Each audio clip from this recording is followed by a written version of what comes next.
Hey friends, hello and welcome. In this video, I am going to talk about repo rate.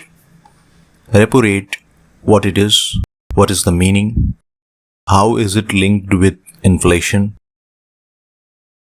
This video is very simple. I am going to avoid all those technical jargons which you don't need. This is a very simple video in very simple terms. So let's begin this video about what is repo rate.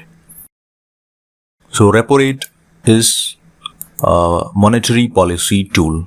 Monetary policy tool means the Reserve Bank of India or the central bank of any country uses some monetary policy tool for its maintaining the inflation, controlling the inflation, or pursuing some monetary policies objectives. So there are four major monetary policy tool used by RBI. RBI uses repo rate, reverse repo rate, cash reserve ratio, and statutory liquidity ratio. In this video, we are just going to talk about the repo rate. So let's move ahead. So what is the repo rate? So repo rate is the interest rate at which the RBI lends to banks in the country. There are some technical jargons like repurchase agreement or repurchase options, but let's understand it simply. It is the interest rate at which RBI lends to banks in the country for a short-term period. Okay, there is a involvement of securities. There is an involvement of securities which RBI issues from time to time on behalf of government. So at present, April 2023, it was at 6.5%. The repo rate was at 6.5%. Now, the repo rate increases are intended to make credit costlier. Suppose the repo rate is increased from 6.5 to 6.75. So, when the repo rate is increased, the credits become costlier because the RBI is giving loans to banks at a higher interest rate. So these banks generally pass on the increased costs to customers and loans become costlier. So understand it simply that the RBI is a lending institution. It is giving a loan at a fixed rate of interest, like say 6.5% at present. Then when it increases the repo rate, when the repo rate is increased, let's say it is 6.75%. So increased rate means the banks are getting at an increased cost. Let's understand this with a simple diagram, simple chart, so you will better understand this. This is the RBI. RBI is the main central body which decides the interest rate or the repo rate. Here are three banks. Let's say bank 1 is there, bank 2 is there, and bank 3 is there. Everyone is giving loan to some clients, some customers, which you may be there, or some other institutions might be there. So every bank is giving loans. Now the RBI is keeping the rate at 6.5%, let's say.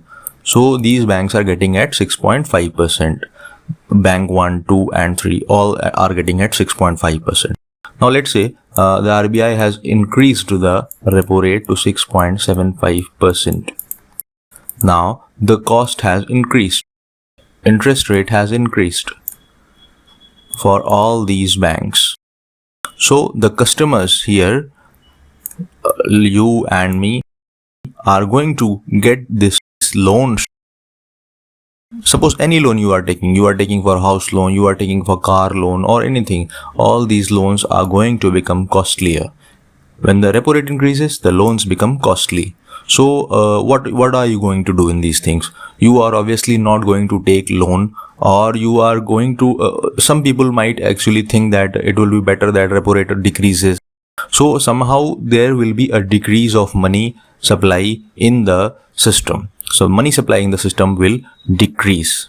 When the repo rate is increased, the money supply is going to decrease.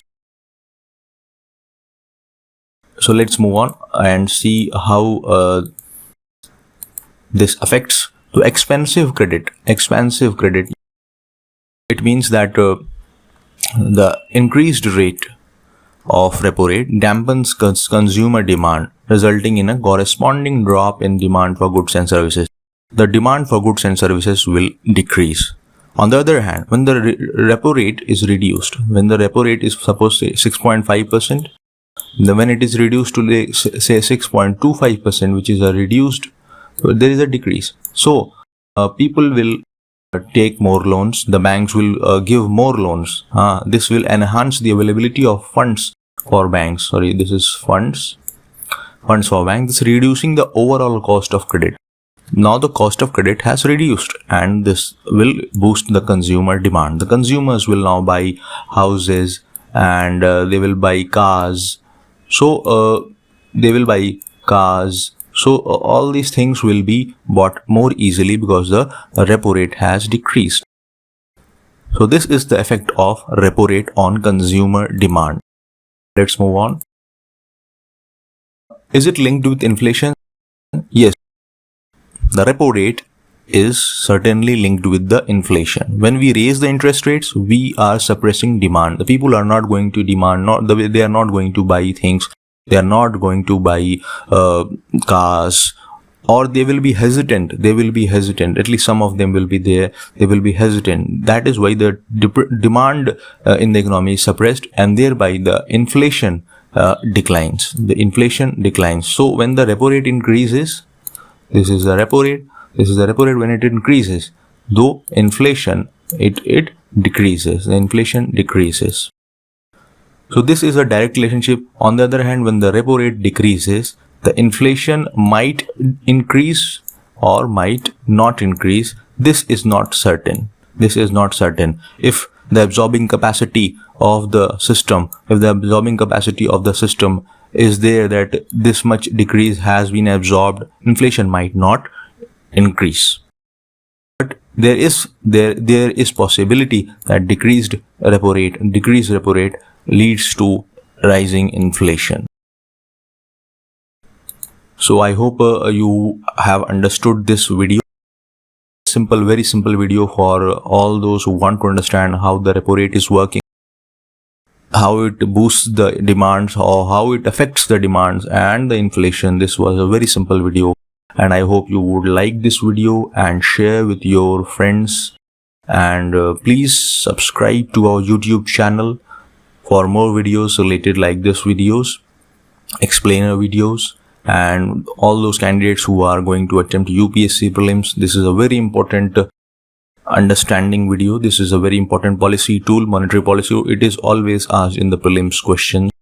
So I hope you have learned a lot from this video, and thank you.